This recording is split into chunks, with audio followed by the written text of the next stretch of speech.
Короче, вот снова у нас Toyota Priora, короче.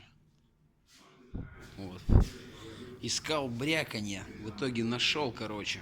Ощущение, вот пока по качкарям едешь, что где-то вот в этом месте под панелью что-то брякает, короче. Причем так жестко. Ну и нашел. Вот, выдернул привод дворников, короче. Вот. Тут я уже подразобрал, чтобы там смазать, там все поправить. Короче, вот само крепление. Вот это вот обжимка, вот это вот.